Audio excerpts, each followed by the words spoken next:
ओम नमः शिवाय। दोस्तों, आपका हमारे चैनल पर स्वागत है। आज के इस कार्यक्रम में हम आपको जानकारी देने वाले हैं मंगल ग्रह 16 जनवरी 2026 को अपना राशि परिवर्तन करने जा रहे हैं।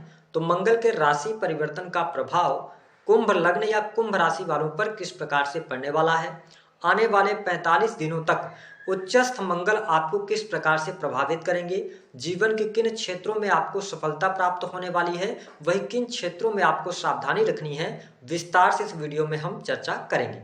तो आइए सबसे पहले ये जानते हैं कि मंगल का गोचर किस राशि में हो रहा है और कब तक के लिए हो रहा है। तो कुंभ राशि वालों, मंगल ग्रह 16 जनवरी 2026 को अपनी मित्र की राशि धनु राशि से निकलकर अपने उच्चस्थ राशि मकर राशि में प्रवेश करेंगे और यहां पर आगामी 23 फरवरी 2026 तक गोचर करने वाले हैं। महत्वपूर्ण बात यह रहने वाली है कि मंगल के साथ सूर्य, बुध और शुक्र और इसके साथ ही चंद्र की भी युति कुछ समय के लिए होगी। स्पेशली 20 जनवरी 2026 को पंचग्रही योग आपकी राशि से 12वें भाव में बनेगा। यदि बात करें मंगल ग्रह की, तो मंगल को ऊर्जा, शक्ति, साहस, पराक्रम, छोटे भाई बहन, जमीन जायदाद, वाद विवाद, लड़ाई झगड़े, है ना, और इसके साथ ही सेना, police, army, electronic gadgets, engineering का क्षेत्र, मेडिकल लाइन, शरीर में पाए जाने वाला ब्लड, इन सभी चीजों का कारकत्व प्राप्त है। ठीक इसके साथ साथ मंगल चोट चपेट, दुर्घटना, कर्ज, वैवाहिक जीवन को भी प्रभावित करते हैं। तो मंगल का गोचर आपकी राशि से 12वें भाव में होगा। मंगल ग्रह आपके साहस, पराक्रम यानी कि तीसरे भाव के स्वामी बनते हैं और दशम यानी कि कर्म भाव के स्वामी होकर राशि से 12वें भाव में गोचर करने वाले हैं। देखिए, वर्तमान समय में आप शनि के 7.5 के अंतिम चरण में भी चल रहे हैं। तो ऐसी स्थिति में स्वास्थ्य के दृष्टिकोण से यदि कहा जाए तो मंगल का यह गोचर आपके लिए बहुत शुभ नहीं रहने वाला है, क्योंकि मंगल का 12वें भाव से गोचर होगा और इसके बाद सूर्य और राहु का ग्रहण भी लगेगा। तो ऐसी स्थिति में कुंभ लग्न या आप कुंभ राशि के हैं तो अपनी सेहत का आपको ध्यान रखने की आवश्यकता रहेगी। स्पेशली अगर देखा जाए तो सिर दर्द की समस्या, माइग्रेन की समस्या, हाथ पैर में दर्द होना, इस प्रकार की समस्याओं से गुजरना आपको पड़ सकता है। तो अपनी सेहत को लेकर आप अवेयर जरूर रहिएगा। लेकिन ठीक इसके साथ साथ जो लोग विदेशी भूमि से जुड़े हुए हैं, इंपोर्ट एक्सपोर्ट का कार्य करते हैं या आप स्वयं ऑलरेडी विदेश में रह रहे हैं, तो यह स्थिति आपके लिए लाभकारी सिद्ध होगी, यानी कि विदेशी भूमि से आपको लाभ प्राप्त होता नजर आएगा। इस समय अवधि के दौरान आपके करियर में चेंजेस भी दिखाई देते हैं, कार्य क्षेत्र में परिवर्तन होने के भी योग यहाँ पर बनते हुए नजर आ रहे हैं। हालांकि यदि देखें तो पारिवारिक जीवन की स्थिति की अगर बात करते हो तो पारिवारिक जीवन कुल मिलाकर आपका अच्छा रहेगा। परिवार के लोगों का सपोर्ट और सहयोग आपके साथ में इस समय अवधि के दौरान बना रहेगा। अगर परिवार में किसी भी प्रकार की समस्या चल रही थी तो वह दूर होगी। अगर आप संयुक्त परिवार में रहते हैं तो चीजें आपके लिए इस समय अवधि के दौरान बेहतर रहने वाली है। देखिए, मंगल की जो चौथी दृष्टि का प्रभाव रहेगा, मंगल आपके 3rd हाउस को देखेंगे। तो ऐसी स्थिति में छोटे भाई बहनों के साथ में आपके संबंध प्रगाढ़ होंगे। जो लोग सेल्स के अंदर हैं, मीडिया, मार्केटिंग, क्रिएटिव फील्ड का काम करते हैं, कंटेंट क्रिएशन वगैरह का काम करते हैं, या आप इंजीनियरिंग के फील्ड से जुड़े हैं, आईटी सेक्टर से जुड़े हुए हैं, तो यह समय अवधि आपके लिए बहुत ही फायदेमंद और लाभकारी रहने वाली है। इस समय अवधि के दौरान आपके लाभ में वृद्धि होगी, आपके साहस और पराक्रम में भी वृद्धि होती नजर आएगी। लेकिन मंगल की इस गोचर के दौरान सेहत की वजह से थोड़े बहुत आपके काम डिस्टर्ब हो सकते हैं। तो अपनी सेहत पर ध्यान आपको रखना पड़ेगा। काम धंधे की स्थिति ठीक ठाक दिखाई देती है।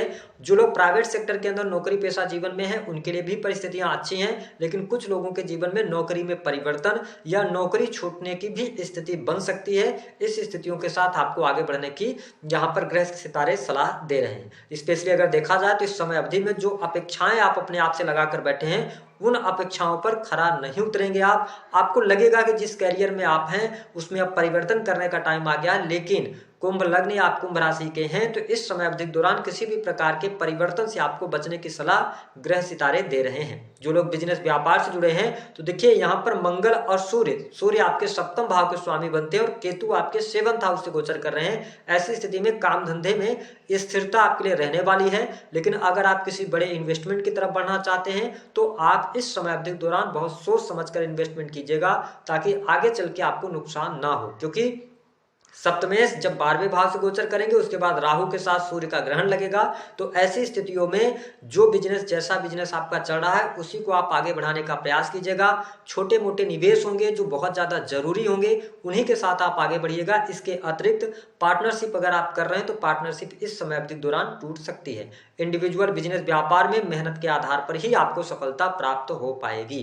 वही मैरिटल लाइफ की बात करते हैं तो देखिए, मंगल का गोचर मैरिटल लाइफ के लिहाज से भी बहुत अच्छा नहीं रहने वाला है, क्योंकि सप्तमेश की स्थिति भी इस समय अवधि के दौरान खराब रहने वाली है। साथ ही केतु आपके 7th हाउस से गोचर करेंगे। ऐसी स्थिति में वैवाहिक जीवन में यानी कि दाम्पत्य सुख में कमी आ सकती है। जीवन साथी के साथ में किसी भी प्रकार के वाद विवाद, लड़ाई झगड़े की भी स्थिति उत्पन्न हो सकती है। कुछ लोगों के जीवन में डाइवोर्स जैसी भी स्थितियां बनेगी, क्योंकि राहु का प्रथम भाव से मूवमेंट करना, केतु 7th हाउस में और 7th हाउस के लॉर्ड यानी कि सूर्य का ग्रहण लगना कहीं न कहीं से ये प्रॉब्लमेटिक आपके लिए हो सकता है। हालांकि यदि देखा जाए तो संतान की स्थिति बेहतर दिखाई दे रही है। स्टूडेंट विद्यार्थियों के लिए समय काफी अच्छा रहने वाला है। पढ़ाई लिखाई आपकी बहुत अच्छी रहेगी। और मैंने बताया कि अगर आप इंजीनियरिंग के फील्ड में IT सेक्टर की पढ़ाई वगैरह कर रहे हैं या कोई कॉम्पिटेटिव एग्जाम वगैरह देना चाहते हैं, अगर आपकी दशाएं अच्छी चल रही होंगी तो इस समय अवधि के दौरान लाभ आपको मिल जाएगा। प्रेम संबंध के मामलों के लिहाज से समय अच्छा रहने वाला है। प्रेमी प्रेमिकाओं के बीच में अच्छे संबंध रहेंगे और साथ ही इस समय अवधि के दौरान कुछ न्यू रिलेशन की तरफ भी आप अग्रसर हो सकते हैं। नए प्रेम संबंध स्थापित हो सकते हैं। जो लोग पहले से रिलेशन में हैं उनके लिए परिस्थितियां ठीक दिखाई दे रही हैं, लेकिन आप देखेंगे कि 15 फरवरी 2026 से लेकर 23 फरवरी तक थोड़ा सा प्रेम संबंधों में आपको ज्यादा ध्यान देना पड़ेगा। इस समय अवधि के दौरान ईगो की वजह से क्लैशेस आपके संबंधों में आ सकते हैं। ओवरऑल मंगल का यह गोचर प्रेम संबंध के मामलों के लिहाज से मैं अच्छा ही कहूंगा।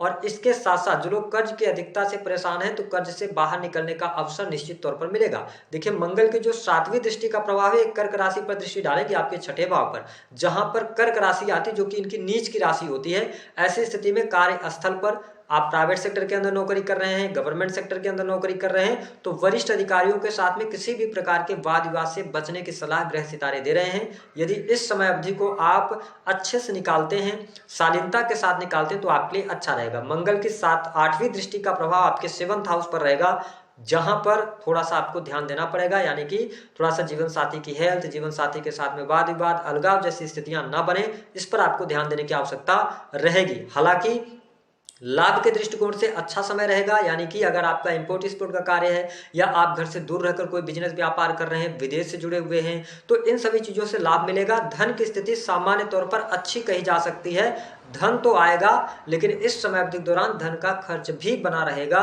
यानी कि हॉस्पिटल में दवाओं पर पैसा खर्च हो सकता है। ठीक है, गलत जगह पे आप निवेश कर सकते हैं जहां पे पैसा फंस सकता है। और यदि आप कुंभ लग्न या कुंभ राशि के हैं तो इस समय अवधि के दौरान जुआ, सट्टा, लॉटरी, इन सभी चीजों में नहीं फंसिएगा। इससे आपको पैसा नहीं आने वाला है, यहाँ पर आपके लिए दिक्कतें रहेंगी।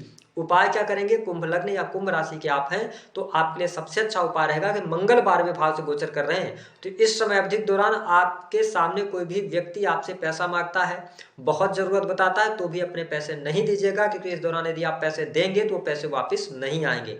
दूसरा कि अपने क्रोध पर आपको नियंत्रण रखने की आवश्यकता रहने वाली है। तीसरा कि जल्दबाजी में आपको कोई इन्वेस्टमेंट नहीं कर देना है। अच्छे तरीके से जांच परख कर लीजिएगा और मैरिटल लाइफ का ध्यान रखिएगा।